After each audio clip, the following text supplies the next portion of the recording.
What's up, everybody? Happy Thursday. Happy Thursday. Been a crazy week. I'm going to be live with my co host, Kyle Wilson, today. I'll bring him up in just a minute. I do want to say today we're going to be talking about some pretty crazy stuff that's happening on in the NFT and crypto market. First and foremost, BTC NFTs. These are called BTC Ordinals, have been popping off. We're going to talk about that in a bit, but there's been a record sale today with one of them selling for $215,000. That's 9.5 BTC. So we're going to talk about the BTC punks in a bit. We're going to talk about some recent VV drama, in here as well, and just some other things that are going on in the crypto NFT market, like some major news, like is the SEC going to ban staking, where it's at with that, and a lot of other things. So without further ado, let's bring up the man himself. What is up, my fellow DJ dad, Kyle Wilson? Hey, what's going on? How are you doing today? I'm good, man. I'm good. How are you? I'm great. Yo, what's up to chat? We already got All Chat Gaming was here before we even started. Got Daniel Marquez, always here, always important, and of course the one and only Sleeping Comics. He's not sleeping right now. He's up, awake, and ready for the stream. Best stream on YouTube. Let's go. Thank you so much, Sleeping. Kyle, looking fresh, man. Did you just get a haircut? Yeah, I got one last week. It's been a while, but appreciate that. Is that Yeah, for sleeping. the announcement that you have that you might or might not be working on a big time show now? Yeah, I'm working for Paul Barron. So Ayo. yeah, so if people in the audience didn't know, now you know. Paul Barron Network. If you haven't, some people may have not seen him, but a lot of VV people probably have seen him by now. I've been on his channel quite a bit, and now formally work for Paul Barron. Yeah, so Okay, doing I'm the gonna research. ask it before chat does. Let's just be real. Does Paul Barron own any Omi? I'm sure he does. I think he does. Pretty sure. Just Yep. wondering. Just curious. He has it added to his crypto sentiment like algorithm that he created. So Oh, cool. yeah, so like if you join his like paid subscription, you get like access to the sentiment tracker, and Ecomi is one of those tokens that they've added into that to track it, sentiment, amplification, and overall crypto sentiment. So it's kind of useful, or it is. I mean, it's very useful if you're trading and swapping in and out of coins and crypto. Heck yeah, man. And you're like the metaverse guy? Yeah, metaverse, Web3 gaming, really crypto. I've done a lot of research already, written a lot of articles already for his Substack and things like Oh, that. cool. So Cool. yeah, doing a lot of DJing work on the side for that as well. So Heck yeah, man. Heck yeah. I got some more people in chat. Pixel Trader, AO, what's up? Thank you for being a YouTube subscriber or YouTube membership. Blockchain Comics said the SEC might announce a settlement today with Kraken. Got Splint saying, what's up, guys? So thank you guys for all showing up in chat. Yeah, there's a lot to talk about today, Kyle. One of the biggest topics that I wanted to bring up, just because like everybody slept on it. I made a video on it. My boss is and my Web3 boss was like 2 weeks ago was like, Chris, you need to get in on these Bitcoin ordinals. And he's like a huge BTC guy. So like everything he says, like obviously it's credible, but I'm just kind of like, oh, it's just BTC stuff. So like, of course he's going to be like all about it, So I faded it.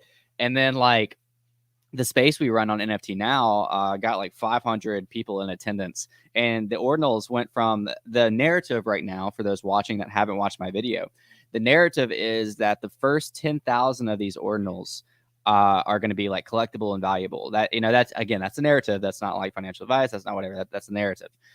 So people just started minting these things, man. They started minting like crazy. And what an ordinal is, to my knowledge, and this gets a lot deeper and more techie than my understanding, Kyle. Like, I'll just be straight up with you.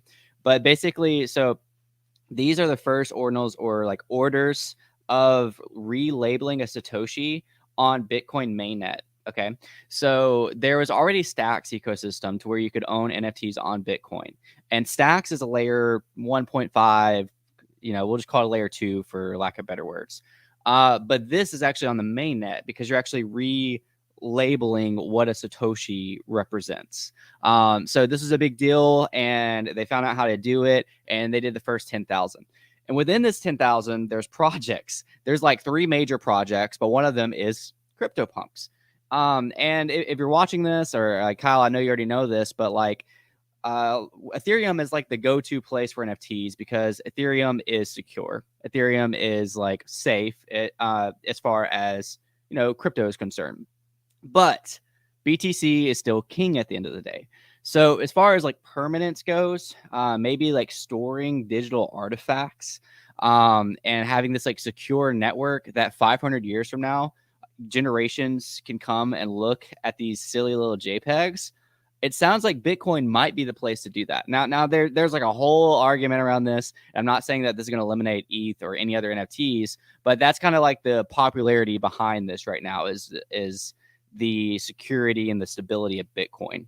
All that being said, I know I just talked a lot. What's your thoughts on all that, Kyle? Man, there's actually a lot to talk about here, because this opens the door for a lot of different things to happen. And who's to say what could happen and transpires over the next, decades, years to come because of this kind of ordinals, that are being minted here. And a lot of people, like especially the Bitcoin maximalist or whatever, there's actually different breeds. So I kind of Trust me, I found that out this week. yeah, I was a big part of that community early on, and the whole segregated witness, the whole SegWit move, that was a huge deal that went on. That kind of like was the step one of allowing some of this to happen on chain because it allowed kind of that raw data to be broadcasted to Bitcoin and fit in a block. But Taproot was another step two, kind of what laid the groundwork for this ordinal technology to be implemented and greater data size, a data set, raw data being implemented on that mainnet, like as you mentioned.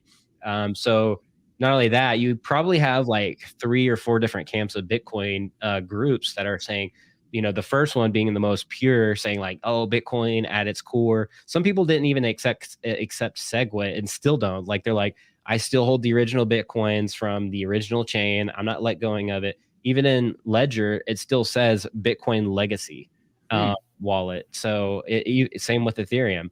So some of these people will say like, no, I have the original Bitcoin and that's going to be worth more than the actual SegWit Bitcoin. So interesting, like whole different camps here. Then you have SegWit people. Then you're going to have all these other people saying these NFTs, or they're not really NFTs. They're like you mentioned, artifacts, if you will, on the Bitcoin blockchain. My whole thing and my take on it is like, what does this mean for, accessibility in terms of, artists to the Bitcoin blockchain? What does that look like? What doors does that unlock in kind of this Bitcoin metaverse play, if you will? So that's going to be interesting to see how it plays out long term. Yeah, man. Like people, if they know you have a Satoshi with this art that's attached to it, you can still trade that Satoshi for that Bitcoin price. That doesn't change. It just has this added piece of art to it now. That's like, whoa. And this is different from NFTs that are based on Ethereum. And Chris, you can probably get into the IFPS and all that stuff where it's hosted.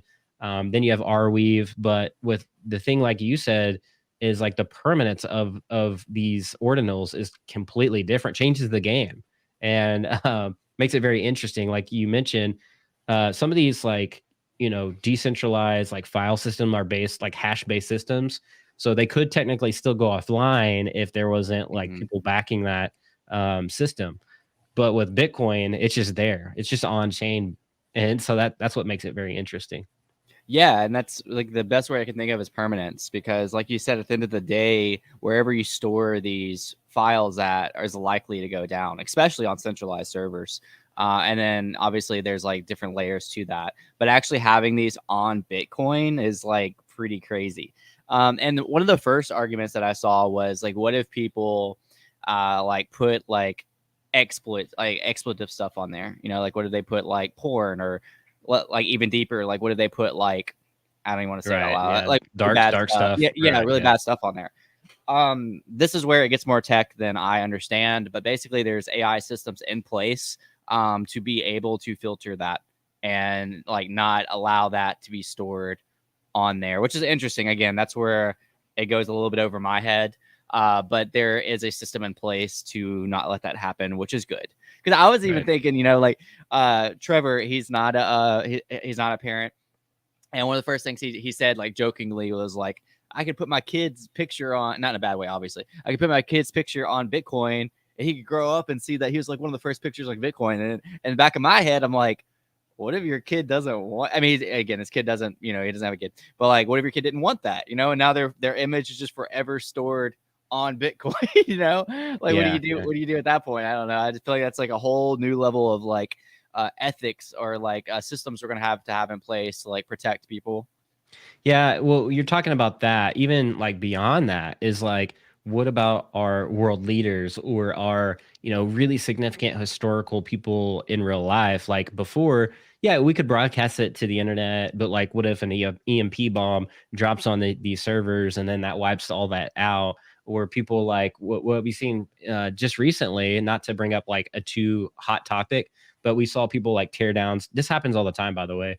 People tearing down art, statues, ruining art. That stuff doesn't last, and we know this with comic books. So, as an example, so that does make an interesting case where maybe it's more permanent now, and you kind of know what what they actually looked like in real life. And let's say in 100, 200 years. I mean, I don't expect the internet to go down, and I don't think it ever would. But Bitcoin, at its core, is completely decentralized, the most decentralized ledger in the world. So it's Web3, baby. It is, like honestly, like if you're trying to explain the difference between Web2 and Web3, it's this conversation. Would you agree? Like that's a big gateway conversation into explaining Web3 and the importance of it. Yeah, absolutely, 100%. We've been talking about this for a while. Let's go ahead and look at it. So as I mentioned earlier, there was a sale for 9.5 Bitcoin on one of these punks. And within the first 10,000 ordinals, there was different projects, one of them being punks. That's a $215,000 sale that somebody minted last week for $50. Just to let you know. I mean, or maybe a couple weeks. I don't know when their ordinal specifically was minted, but you could have got one of these for stupid cheap. And anyways, let's look at it. I can pull it up right now. And we'll look at ordinals. We'll look at like what it looks like for them being uploaded. If you want to mint your own ordinal, you want to inscribe your own ordinal, we'll show you how to do that. Granted, I made a video on this. I highly recommend that you go watch it later because it goes in a little bit more detail. But I will say, like right now, inscribing ordinals isn't really like a financial thing. It could be. It's more so you inscribe something on Bitcoin. So it's not like everything you inscribe is going to be worth a lot of money one day. They're speculating that everything in the first 10,000 could be, but that's already been done. That happened last Wednesday. I think it was it might have been last Thursday. I was in that space. No, God, it was this week. It was Monday.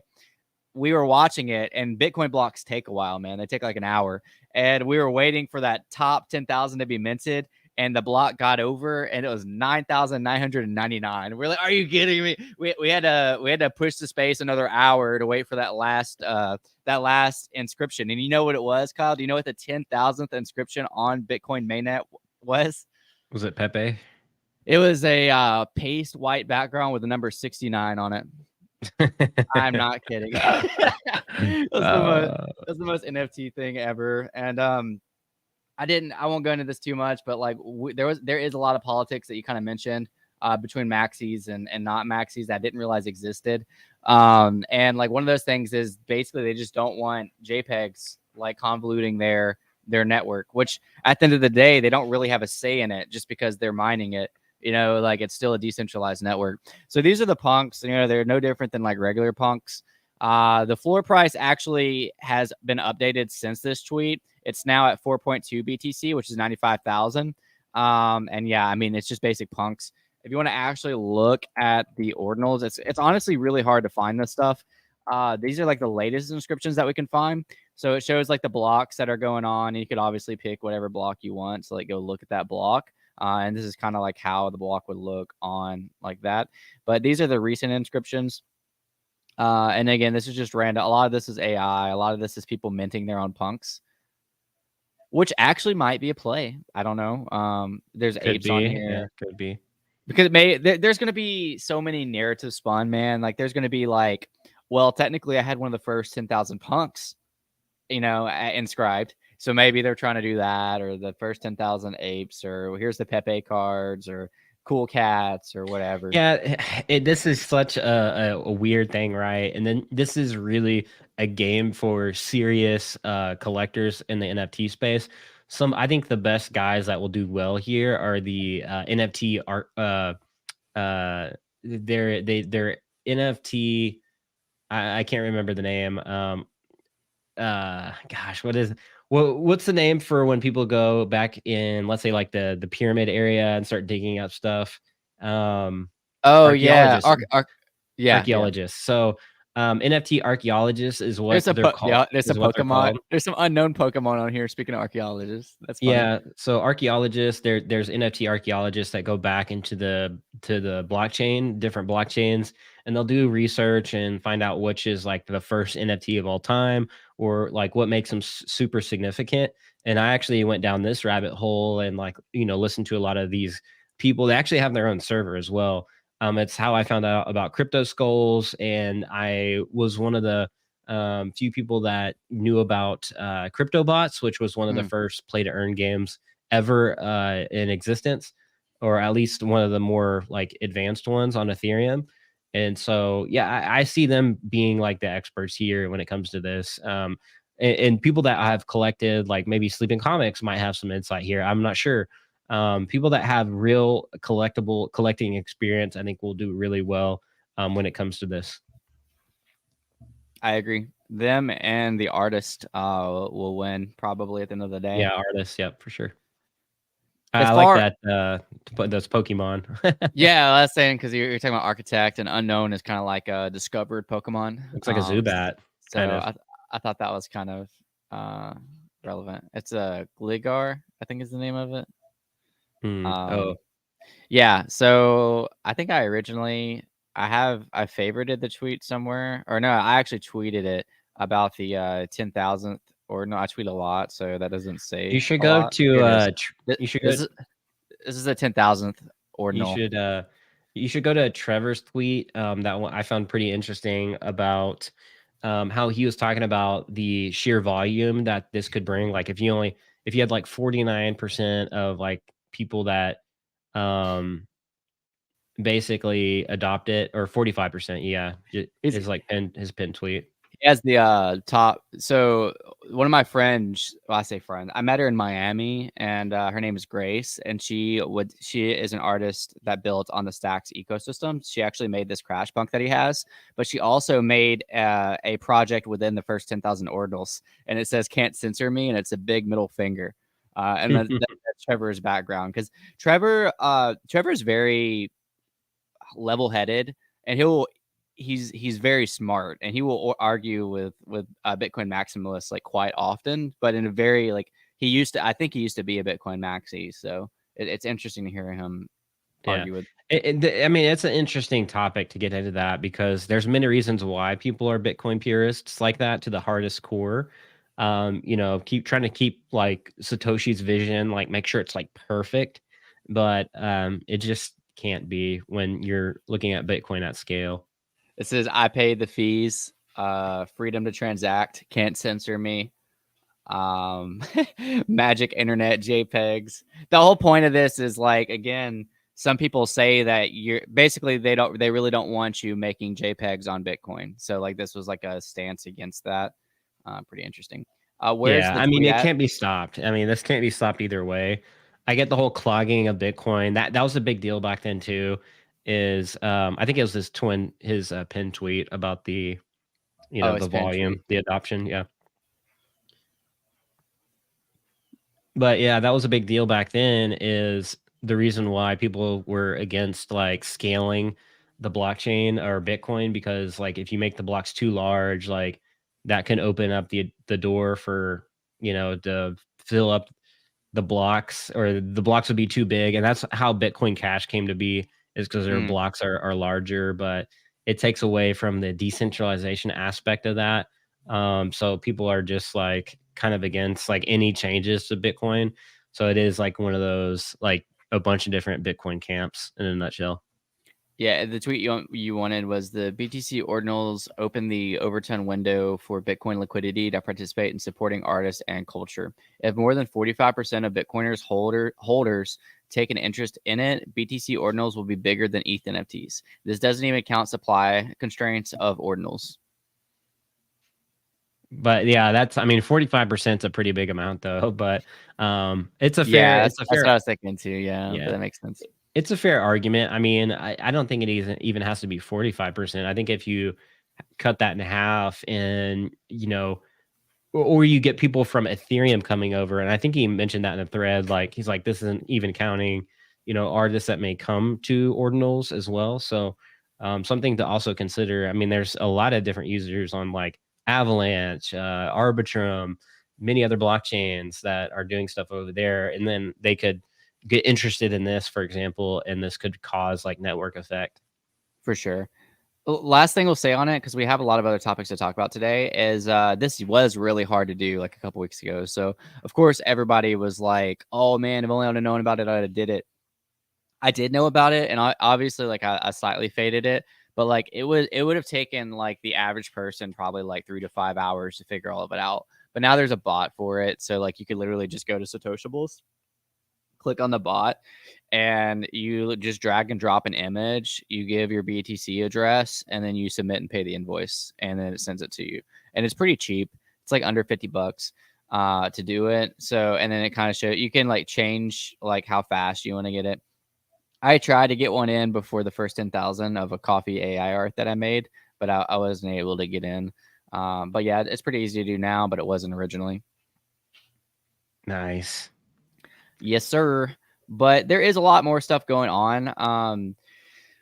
Right now, what I had it up. So whatever you want to talk about next, here's some of our topics. We have the Dookie Dash ended, and some people actually got caught cheating. So that's a pretty interesting subject. SEC to ban staking, and you brought up some old but new VV drama.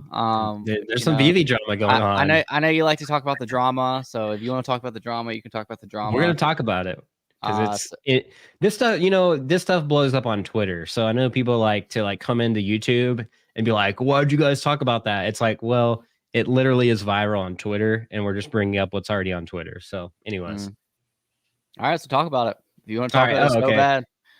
All right, so Chris really wanted to talk about this topic real bad too. He told me how much he wanted to before the stream, but no, I'm kidding. I guess so. The GoChain founder obviously backtracked on some VV stuff. Apparently, I don't know the full extent of the story because I typically am too busy to even really get into all this. But I see a lot of people weighing in on it on Twitter. But yeah, like the one of the founders of GoChain basically saying like, what NFTs on VV, you know, on GoChain way back in the day. So it kind of begs a question: were these the first of the, you know, FAs on the blockchain? That kind of argument, but at this point, to me, it doesn't matter. It's on IMX right now, so long term, this doesn't matter in my opinion.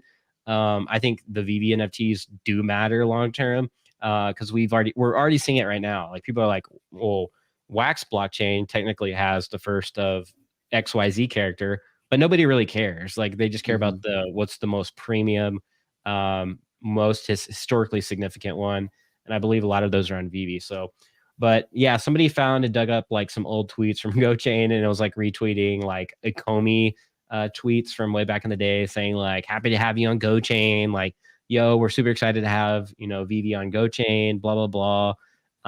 So people went back and dug this up, you know, once again, NFT archaeologists here, people digging stuff up here, because it is a bear market. I see a lot of people going back, digging a lot of old stuff up right now because there's more time to. But yeah, in a nutshell, Hello K even chimed in on this one and said, you know, VV was like GoChain's biggest client and left for IMX. The guy from GoChain was close with the same dude who was, I guess, is and suing them, or so. I don't know about that, but common sense dictates that there's a motive there. Now try and make VV look bad. Haha. That's what Kay said, not me. Just reporting the news here. He does seem to have a point there, though. Where do you say that? I'm trying to pull up the tweet. Oh, it's the original tweet I sent you. Yeah, with the GoChain. I was Yeah, just on yeah, just that. scroll down. Yeah, he's right Oh, there. okay. Yeah. Um, yeah, so I mean, it is one of those, like, I've seen people weigh in on this on Twitter, like, today and yesterday. Again, I don't think this matters either way. It's on Immutable X. Even, like, people that claim to know a lot about Immutable X really don't, because they don't understand how Starknet and Starkware works. They don't know how Volition rollup, ZK rollups, and, anything like that works, and how there's, like, the prover system. They don't know how any of it works, but they're out here trying to say Immutable X NFTs aren't real, without really knowing how how it actually works as a layer 2. So there's different levels of FUD here. This one's like Chris, you mentioned it before stream. This is like a old piece of FUD brought anew and kind of refreshed again. So anyway, something to talk about in the VV community. There's always something going on, it seems like. But anyways, that's all I got. I will say new to me is GoChain suing Vivi? No, I don't think so. It was just I don't know anything about that. That would have to be Kay to bring up on stage and talk about. But yeah, I'm not Because sure. it literally says, Kay said left for the IMX plus the guy from GoChain I was think he's close talking with the about same dude Ben. is suing them. Yeah, I think We don't mention that name on this channel. Sorry. yeah, I think he was. Yeah, I don't want to get too far into that, but I think those You're two gonna were. you're gonna include me on the lawsuit. Keep on dropping names No, like that on my yeah, channel, yeah. bro. I mean, this is just on Twitter. This isn't stuff I know. Like, this is just stuff on Twitter. Uh, I don't know. Like, they can go find the tweets themselves, but supposedly, yeah, those two were working close together. Mm. So yeah, it is what it is. Yeah, that is interesting. But yeah, I mean, this is like 2021 stuff being rekindled. So I don't know, man. I don't Yeah, know. But more well, fun people are. topic. The reason why is because, like, the whole FA argument is being brought up again, Chris, is like, are these the real FAs? Does FA even matter? And some dude said, like, FAs are a scam on VV.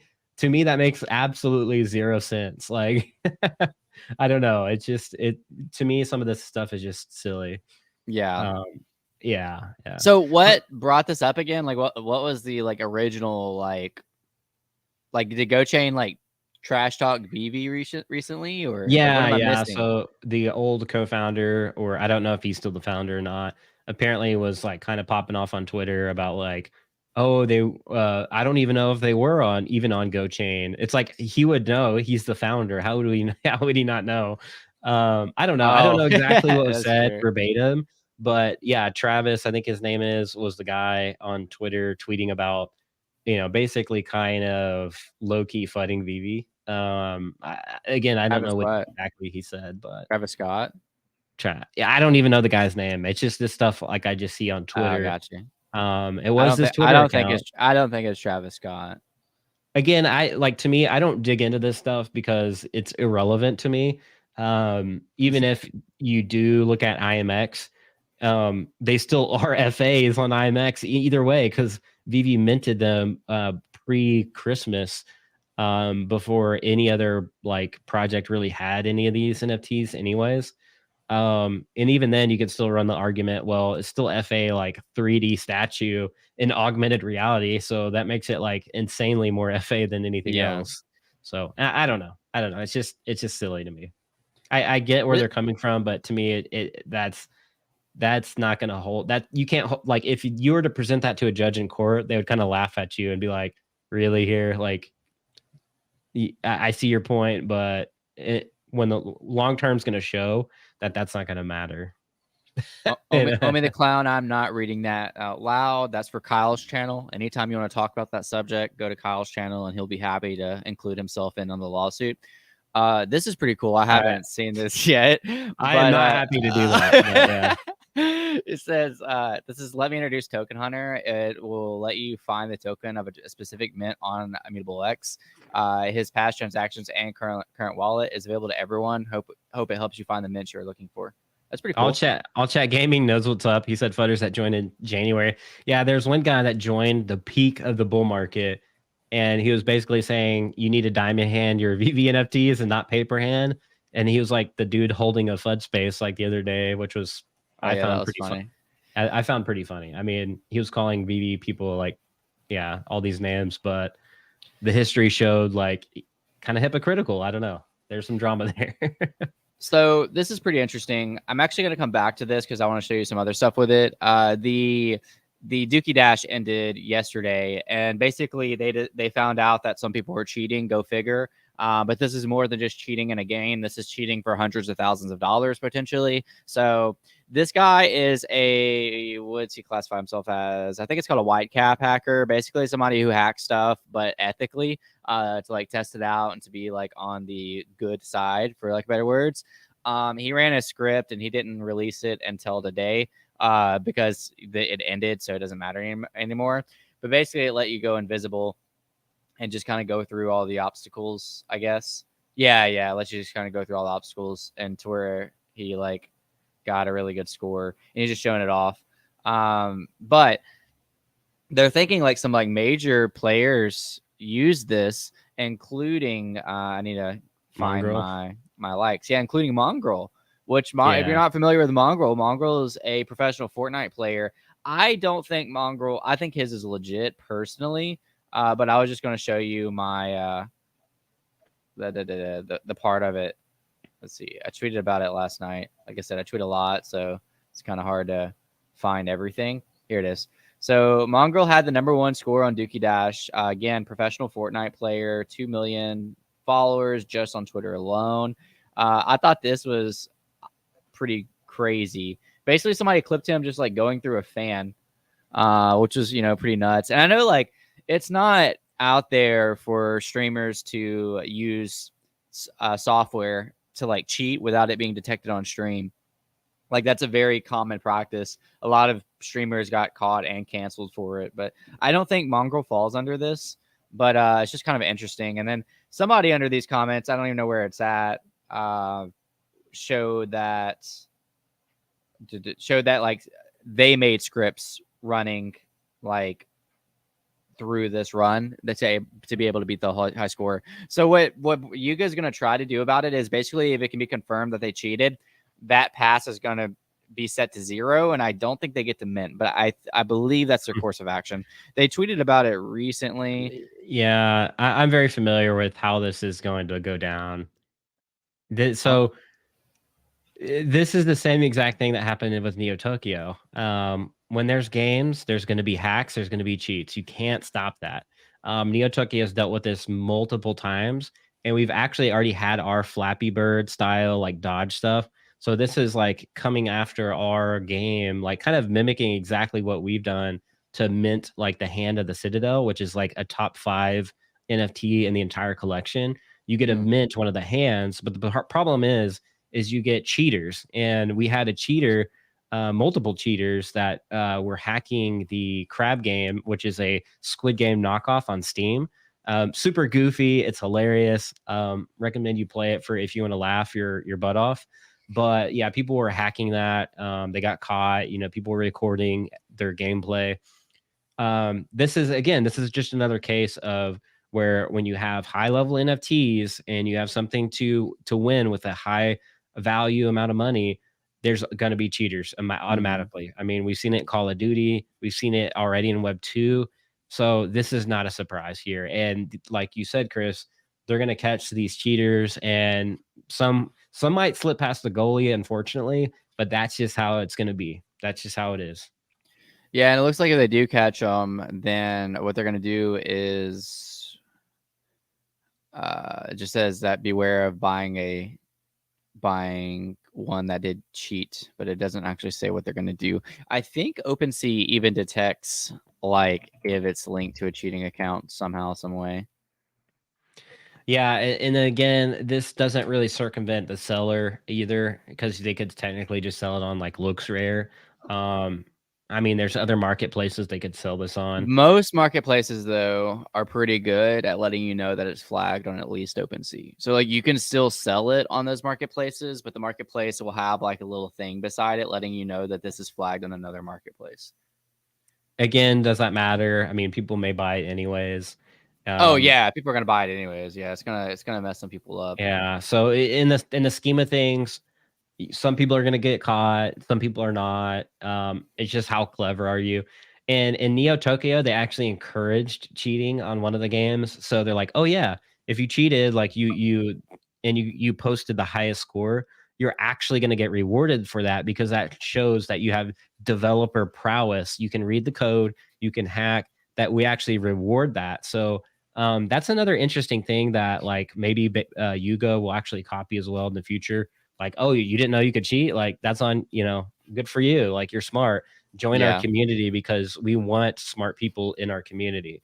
And that's originally how Neo Tokyo popped off, is because we have a bunch of smart developers in our community now.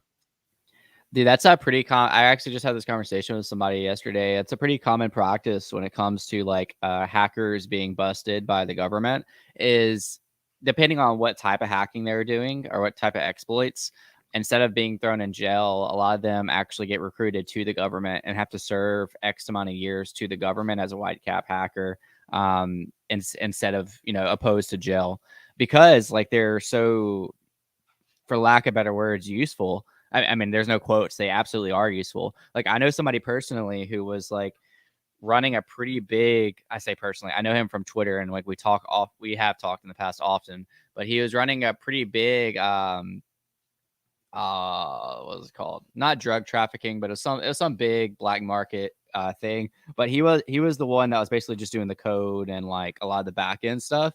And he ended up getting arrested, but that happened to him. Instead of throwing him in jail, he ended up working for the U.S. government. Over the past few years, he's uncovered like 120 human trafficking cases of sex trafficking. Like, he's been able to like hack in and like help save people. So like, I mean, awesome. yeah, like personally, I think that's awesome because like, Hacktivist is what they call that. either he sits in jail.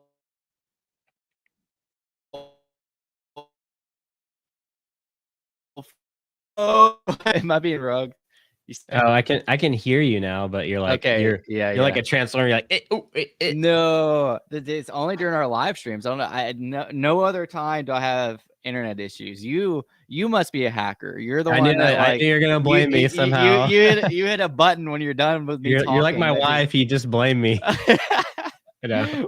What's that called when you DDoS somebody? DDoS, yeah, DDoS, yeah. DDoS me when you're like, I'm done with this conversation. Let me just hit this button. Yeah, it'd be interesting though. Yeah, if they reward, I think it would be a good idea for Yuga to do that. I mean, obviously Neo Tokyo is kind of known for that. Hopefully by now, but I mean, one of their head of security guys, or he like creates some of the like intricate games. He was actually in Neo Tokyo playing the game and like cracking the codes. Like super brilliant guy. So if they do something, I wouldn't be too surprised. Again, NFT culture, NFT projects, really tight knit. Smaller community, especially in the bear. I don't know if you've noticed that, but you'll see a lot of like carryover from a lot of different other projects in the space in general. Omi the Clown said anonymous rugging Chris. Probably Omi the Clown. I know he has capabilities to do it. He's like, it's too much, man. He's like sending Adidas. Hit that button, man. He got our IP and now he's DDoSing us. It's like, I wonder if I DDoS them, if it'll lag the stream out a little bit. So here's like quick news from yesterday. Nothing to do with the crypto market, just news. In case you I love this, dude. You can big tweet now. So like I sent out a tweet yesterday. This isn't a thread, bro. This is just a big tweet. Like it was until yesterday. Before yesterday, you could only send 280 characters in a tweet. And in this tweet, I sent 1,452 characters. I'll chat with the dono, man. Dude, yeah, heck yeah, I'll chat. Thank you so much for the donation to the stream. Really appreciate it, and appreciate you being here since the beginning. Before we even started, I'll chat dropped in some fire emojis, so appreciate you, man. Always showing up, man. I really appreciate that. Seriously. So yeah, you can big tweet now, Kyle. Have you big tweeted yet? Tweet. Have you showed your big tweet yet? I'll try to bring the big tweet energy today. Maybe. We'll see. Yeah. I did comment on this. I did scroll down and did you read my tweet? Yeah, I tweeted that too. Yeah, your tweet showed that you didn't see my tweet. Yeah, I just posted exactly what you posted there. Oh no. I read all that. I'm happy for you though, or sorry that happened. Yeah, I know, man. Everybody's gonna be sending this. Honestly, I like stole that from you. I wrote this to just really test out the feature. I mean, like it is what that's a real story, but like I was testing out the feature of the big tweets. So this is gonna be interesting. Like I I'm hope just that gonna have this doesn't Chat like GPT flood. I hope this do it doesn't for like me. flood my like feeds, you know, like I'm going through Twitter and then like I see nothing but like these really long posts. But like right now They the said, format is you have to expand it. yeah, I was about to say they just said it'll just show more and you'll click on that. So it'll still be like the same sandwich down, but you'll have to click show more.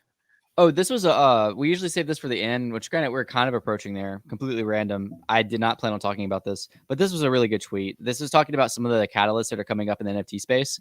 Limit break. Wait. Before you start, Limit Break, are they going to be on a Super Bowl ad or not? What's your thoughts on that? Curious. I think they are because you know, like NFTs aren't Yeah, crypto, bro. NFT, as far as the Super Bowl knows, the Super Bowl same. probably thinks I they're think two they separate will. things. I agree. I agree with you. I was just wondering what your thoughts were on that. I saw the 'Cause so we have to chop that up. We have to dissect that just a little bit before you start on this tweet. no, yeah. I mean, what Kyle's bringing up is the Super Bowl basically announced that they're not going to allow crypto ads, which is super dumb.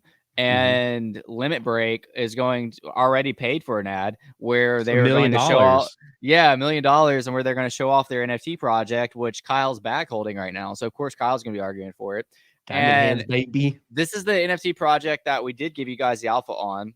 This was the Digi Daigaku villains, but I mean Digi everything. The Digi Daigaku Genesis, which by the way reacted to this, is going to be the Super Bowl commercial. Right now at 0.3, your boy sold at 0.55, so I'm feeling good. But the villains, people haven't unmasked their villains. There's only like 700. Yeah, but that limits the villains as one of the most like scarce collections technically, because people haven't unmasked the villains yet. So pump your bags, boy. I I wanted to rebuy at 0.25. I just didn't, and I still don't know if I'm gonna. The reason I didn't rebuy is because these 10% royalties are a doozy.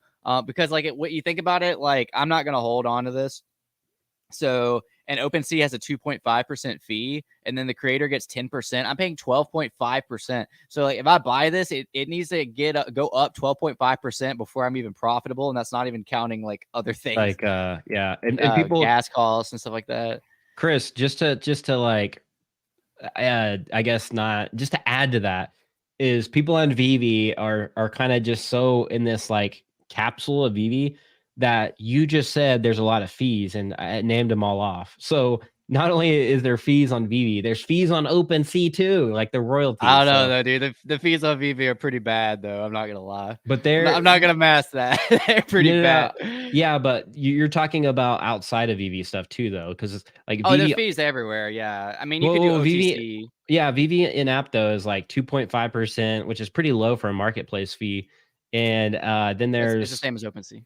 Well, yeah, it's the same. Exactly. That's my point. Yeah. And 8% for like Disney or Marvel, which is the highest. DC is only like 6.5%. So really, it's like that's less right off the bat there.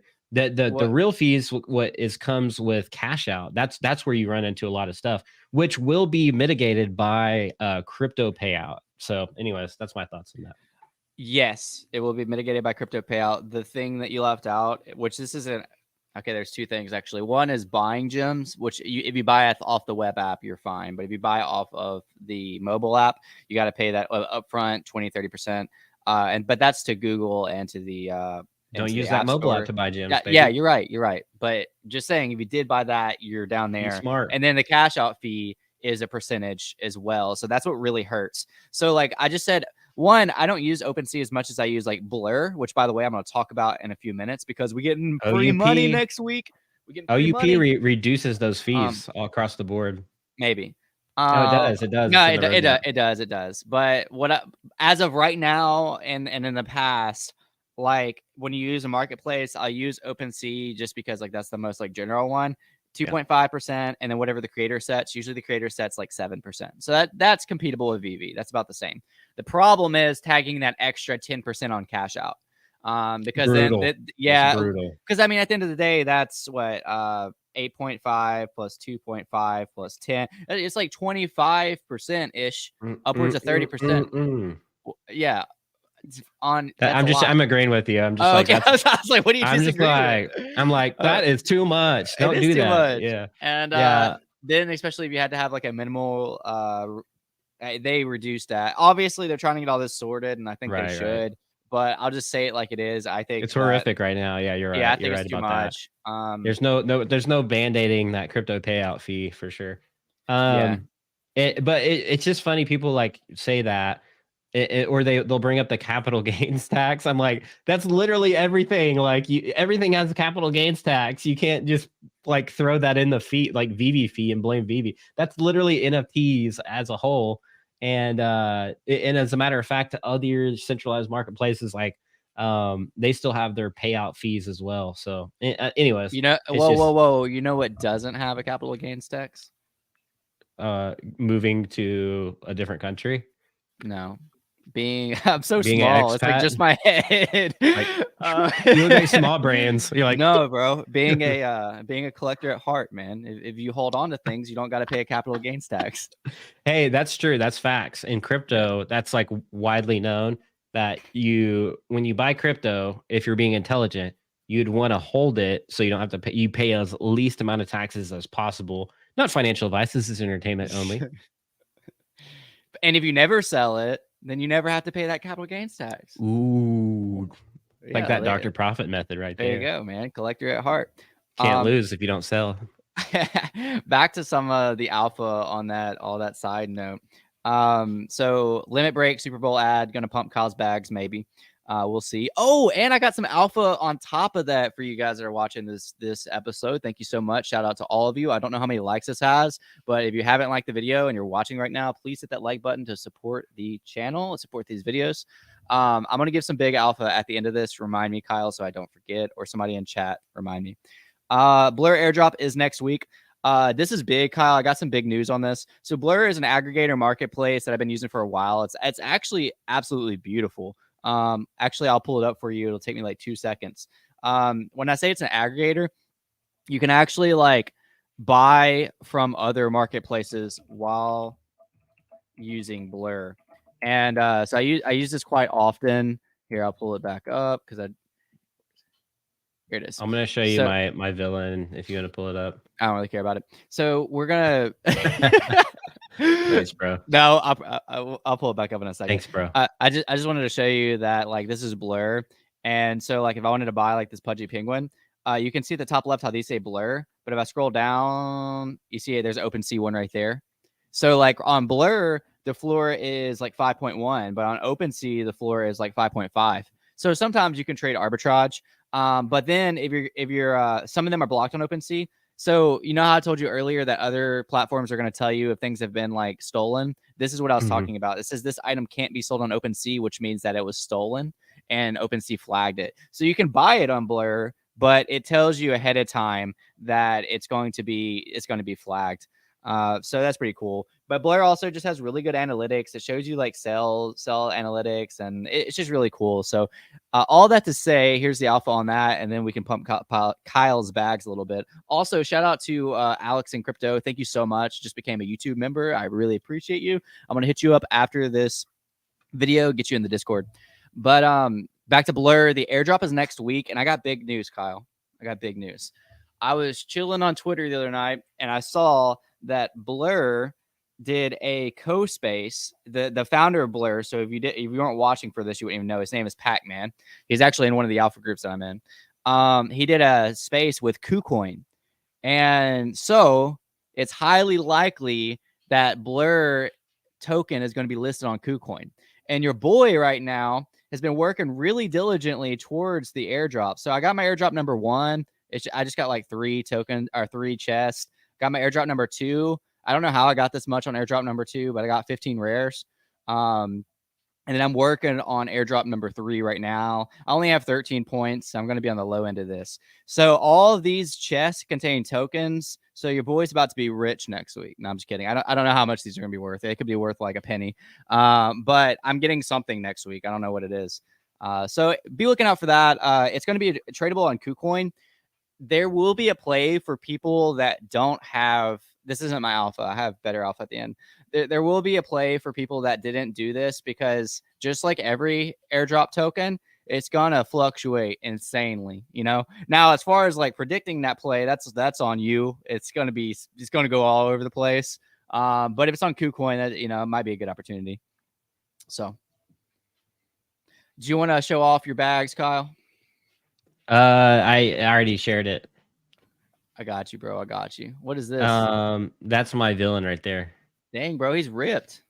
Yeah, just like I actually me. do like that. If I took off my shirt, it looks similar. I'm actually a little bit more defined though. I know. I've seen, bro. We went to California together. Yeah. Whoa. You must have been peeping like me, man. No, I'm kidding. Yeah. So I don't know. This is kind of cool. How did you unmask them? I just went to the website and clicked the unmask button. What is there a difference in floor between masked and unmasked villains? Yeah, I think it's like the best offer is like 0.18. I don't know. You have to click on or I'll click on it actually. Let's see. So I guess the floor 0.22. So it's technically lower. How is yours? What's the rarity on yours? Mine is 386 out of 722. So it's kind of like in the middle. It looks really cool. About mid-pack. Yeah, I mean, these are pretty cool. Villains always they always perform better than heroes typically in general in games. So I don't know. We'll see. I'm curious to see where this goes. Some of the villains are actually really cool. Like you can see the more rare ones where it's like a up close shot. Like this dude right here. Like this is pretty sick.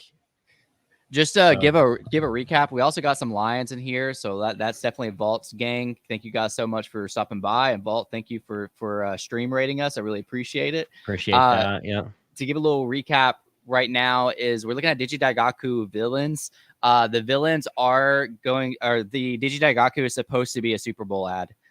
Even though Super Bowl banned crypto ads, we're thinking that this still might slip through. But I don't know. It kind of gets sketchy, or it kind of gets fishy on that. I guess because it's like maybe the Super Bowl doesn't recognize it as a crypto.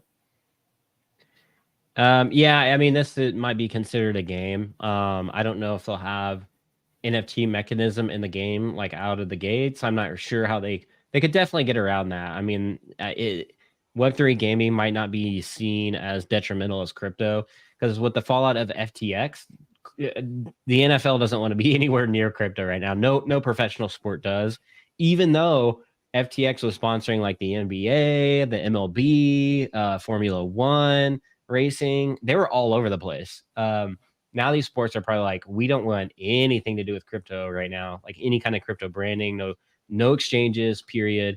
But this is not an exchange. This is just a Web3 game. So I wanted to take a picture of the FTX stadium when I was in Miami, but I was so sick when I was there that it was kind of hard to get around, and it was like 30 minutes away from the hotel I was staying at. Yeah, look at this. This is pretty sick. This guy is a top 25 collection top 25 NFT in this collection.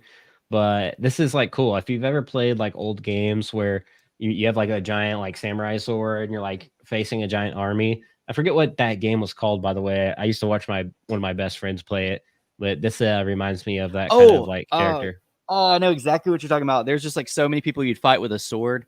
Yeah, it was like a giant army, and you would just like Dynasty Warriors. Yes. Dude, that game was so much fun. That's what this reminds me of. That's an OG game, man. I used to play that when I was a kid. You would literally just like have a sword or like whatever, and you'd go up against like a whole army. It was so fun just to like, spam attack and stuff.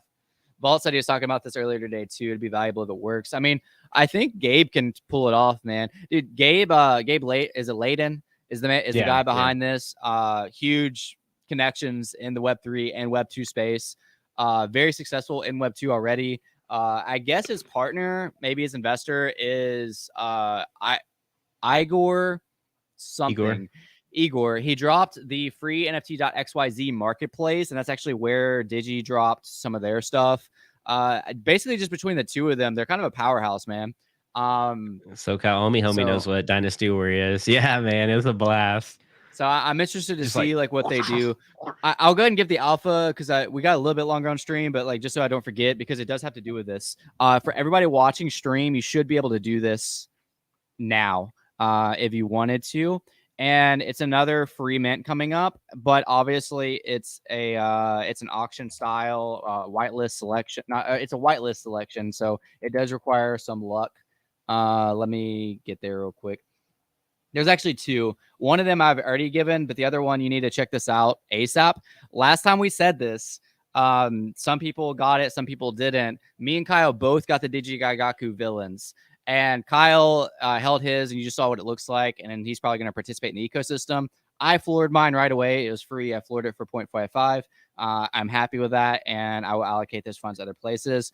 The next one coming up, well, besides Dragons, Dragons is the Super Bowl commercial. So similar to Coinbase NFT last year, which was a complete disaster, there's going to be a commercial, hopefully, failure with Digidagaku Dragons, where there's a little QR code on screen.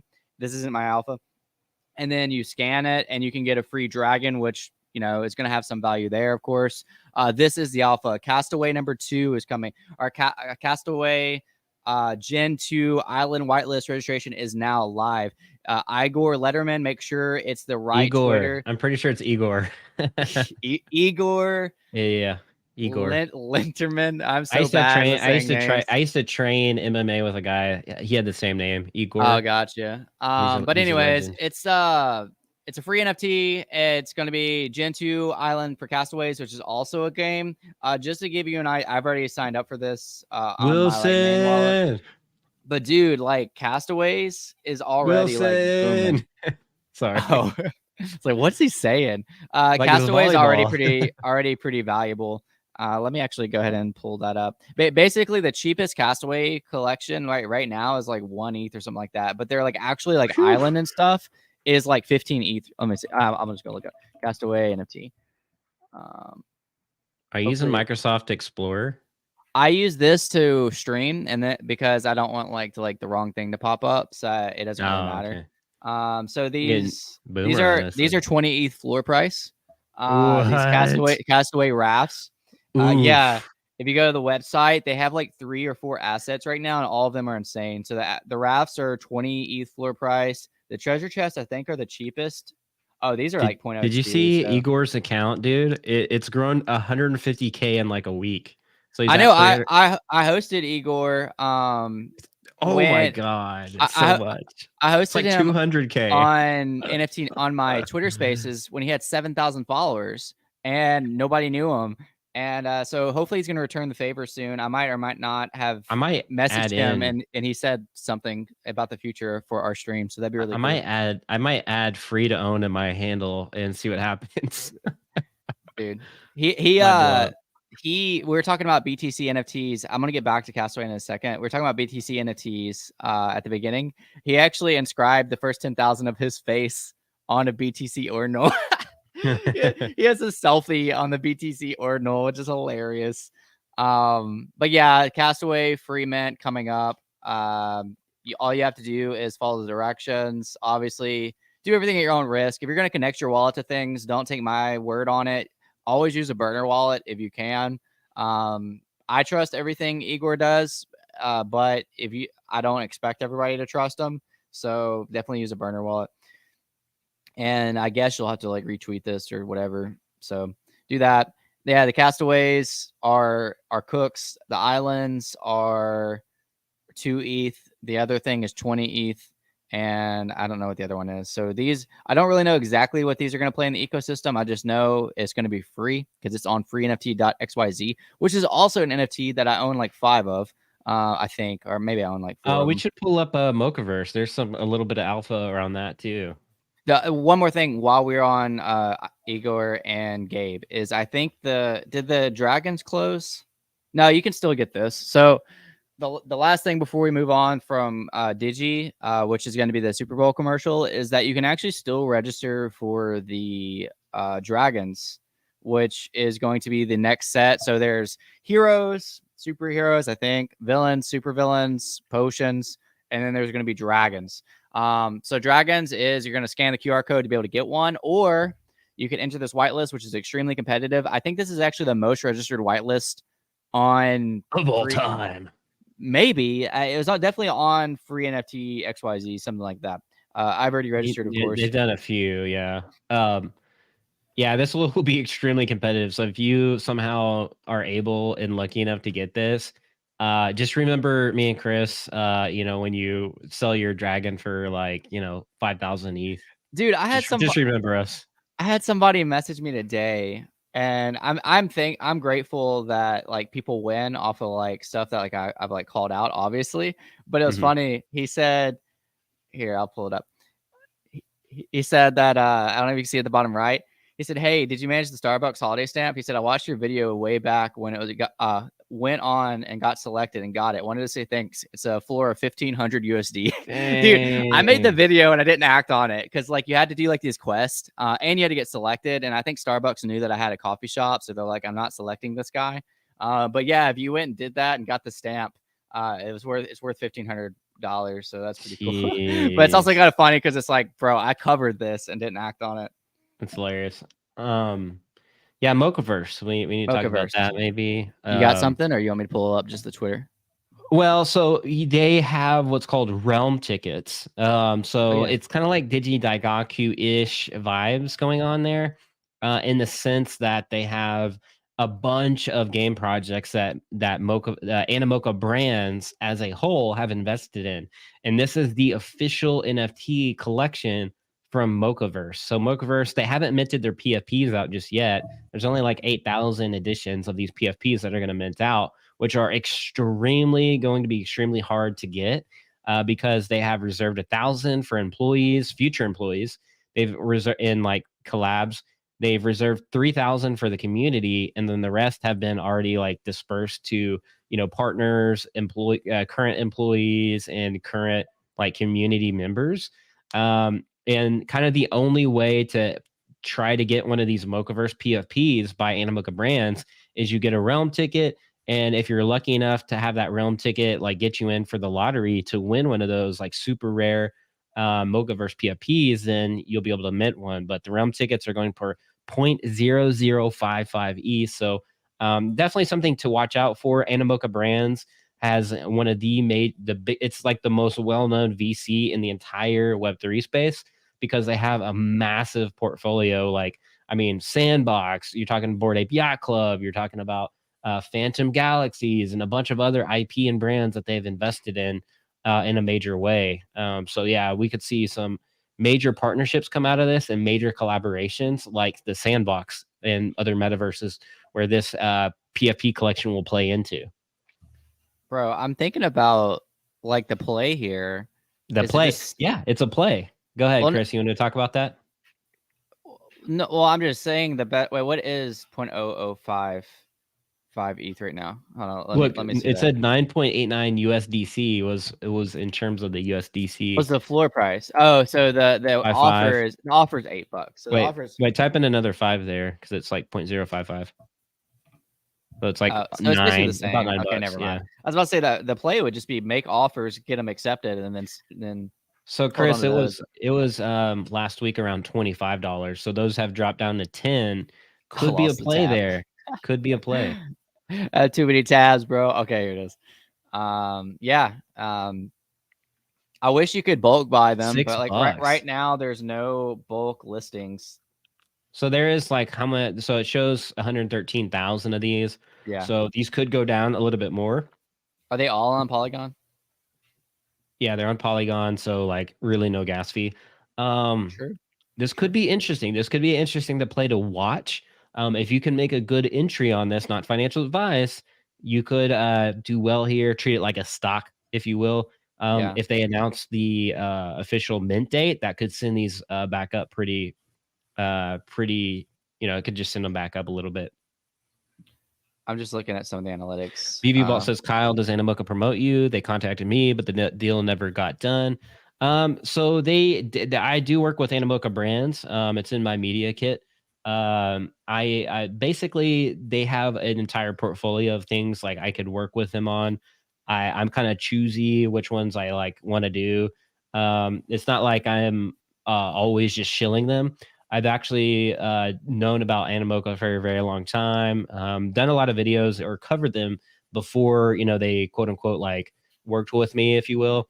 I'll always say if like I'm, officially sponsored, but I just kind of work with them on like Whoa, doing whoa, like whoa! a You giveaway better or not be something like that. officially sponsored for this. We're on my channel right now. I want to cut. Yeah, it's like Animoca paid me Yeah, 1,500 to shit. yeah, No, to no. be on this episode and to talk about it. So the reason why I say this is alpha is because how large Animoca has exposure to the entire Web3 space. Cool Cats, Bored Ape Yacht Club, the Sandbox. The Sandbox actually approached Animoca to do stuff with them. So that's kind of shows you how big Animoca, and they're also setting the metaverse standards, which Star Atlas has went to and like also signed up for as well, is that they're actually setting standards for the metaverse. So kind of think of like the internet standards when the internet first got popped off. What are these standards? What do we expect? So Animoca is doing a lot, and they're the thought leaders in the metaverse space, and when it term in terms of Web3. Dude, I know the one, first off, SoCal with the $5 super chat, smash the like button and share. One, thank you so much for the donation, and thank you for the kind words. Definitely like this video if you're watching it right now. I know one of the top 5 holders. He's in MVHQ, which is an alpha group that I'm in. So OpenSea does a really good job at now, because I used to have to go read the contract to see top holders. But if you just go to the analytics and scroll down, you can actually see top holders. This is good to know, because like if the team is holding back like 25% of the supply or something, like that's obviously a red flag. And it's good to Number know 4. like how many whales can dump on you. But yeah, well, number 4 is the guy I know, is Dingling. He's an MBHQ member. He's on Twitter. He's very active. He's holding 873 of these, bro. That's pretty nuts. But Yeah. top holder has 1.28% of the supply, which is this guy. I don't know. It's just really interesting to watch. I don't know why this person has so much of the supply. I don't even know where he has it. It doesn't. I guess because it's on Polygon, it's not showing here. Maybe it's like on it's like hidden or something like that. But yeah, it's just good to know like who all owns the supply, and like if they're flippers or if they're the company itself, or if those allocations, or Kyle. This is probably Kyle for talking about it. He probably got like 1,000 of them, but won't And I tell anybody. wish too. I'm a small fish in the scheme of things. They have much bigger, VCs that actually have like obviously multi-million dollars that invest into like Animoca or like their brands, or kind of stuff like that. But yeah, like you could go to Animoca's website and just go to the about section and Web3 investment portfolio, and tons of projects they've invested in. Alien Worlds, Atari, Aurori, Axie Infinity, Blocktopia, Chain Guardians, D-Race, Dapper Labs, Rev Racing, which is like kind of a F1 Formula One type of deal. Just tons of games, and they keep investing in more. So Planet Mojo, that's going to be a fun game coming out pretty soon. I've been seeing a lot of hype around that game. Roboto Games, they're doing Web3 education to like the Japanese market. Man, they are everywhere. Heck yeah, man. So this ticket, is it just like a lottery ticket to like possibly win one of those mints, or does it do anything else? Yeah, that's well, the alpha as well. I got off a AMA with Alan Lau, the chief business officer for Animoca Brands, and he was saying in that like AMA that it was like a webinar. He was saying that these are kind of like the token access to the Mocaverse. So these will have a dual purpose. And he kind of was like, these are, somebody asked him like, will Animoca ever launch their own token? And he was kind of like, well, we have the realm tickets, and I'll just leave it at that. And that's all he said. And I was like, dang. So this could have a lot of purpose in the entire quote unquote Mocaverse. So this is definitely something to watch out for. Not a lot of people will probably saw that webinar or caught that piece of alpha, but it was something I caught. It made my ears perk up, and I was like, dang, this could be a big play for sure. Sweet. Something to watch out. I currently don't own any, but I might buy some. I don't know. I might wait. I think these will go down to like $5 or $6 or something like that. We'll see. Kind of what happened with Phantom Galaxies with their kind of like free mints or whatever. When is the actual Not like what's the next piece of the roadmap for Mochaverse? Like when's that happening? full disclosure, I own one single realm ticket. So Whoa, I you're trying to just pump your one ticket, bro? whoa, bro. You're trying to dump that one ticket I'm on just all trying of to us? I'm trying to damp it. No, just kidding. But no, the next phase they've been kind of like just talking about how it's kind of like going to be like a DAO structure in a sense at first. So it'll be a lot of community voting, direction, where this goes. So the community is going to have a major input in where things go. If you have a Mochaverse like PFP, I'm sure realm ticket holders, they'll also have somewhat of a say. So if you're like excited about Animoca brands and like everything they're doing in the metaverse, Web3 metaverse, then this is something that might interest you. This could not do anything for you. You might just be looking at this like, I don't know, bro. I have But one more piece of alpha before we conclude the stream. You got time for it, Kyle? I know you're on a sharp schedule today. oh yeah, Alex and Crypto said it's weird you can't buy these tickets with ETH. That's because they're Polygon based. Yes. Well, and they're the price in USDC. Yeah, that too. So okay. you can just swap in MetaMask. I own one of these, and I really don't know what the price is going to do because at the end of the day, if Cool Cats fail, this will absolutely fail. But a lot of people don't know this. These are Cool Cat fractures, and so Cool Cats is like a blue chip on ETH. Okay, some people consider it a blue chip, some people It's don't. a blue chip. It's a blue okay, chip. yeah, It's a blue chip. I consider it a blue chip, so I'm with you. The cats are like 5 ETH. So these fractures are pretty cool. I think basically what happened was Cool Cats dropped a collection called Cool Pets. Cool Pets weren't very PFPable, and honestly, they just kind of failed on several aspects. And they're at a 0.13 cost. Apparently, these Cool Cat fractures are actually going to turn into like pretty cool PFPs. I don't have all the information at the for this because I didn't plan on talking about this. And again, I do own one. But there's going to be less of these than Cool Pets and Cool Cats. Matter of fact, I think it's already capped at 11.6K, whereas Cool Pets were at 19K. So like almost half the supply. And the reason for that is this actually was bad for whales, but it was good for everybody else.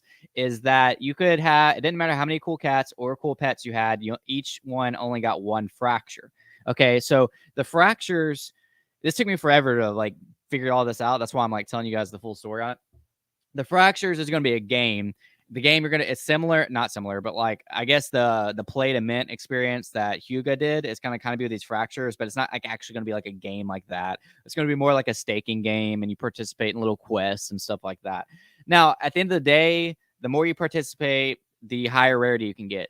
But there's the big but on this is that the big but if you have if you have a cool cat and you've been participating, and you have a cool pet and you've been participating, you have the edge. Like you're not going to be like me, come out and buy one of these and be able to get a high rarity because you're not going to have the edge. They didn't make this for non-holders to have the edge, kind of like Huga, kind of like everybody, whatever.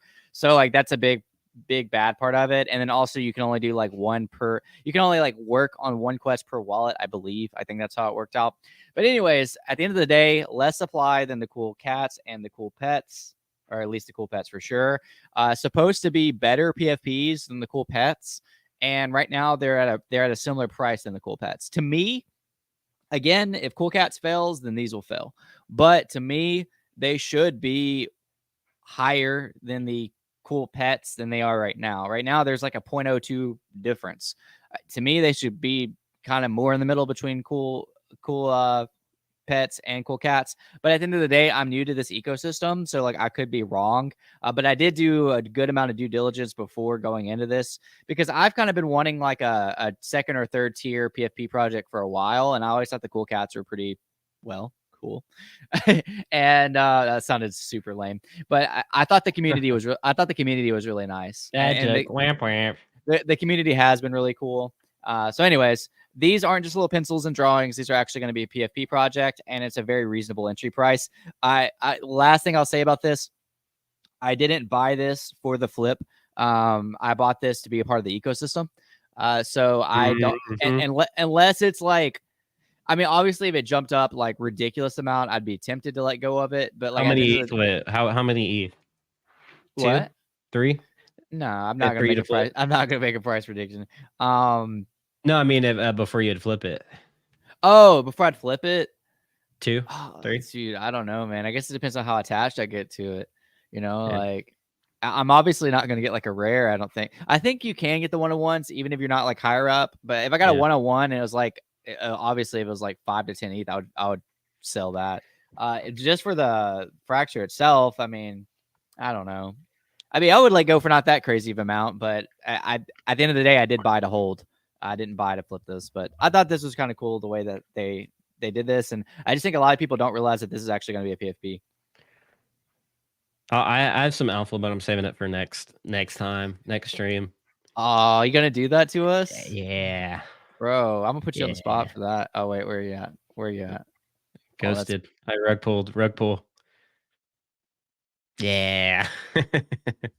You can check out my nice collectible. I have a little bear bricks back here.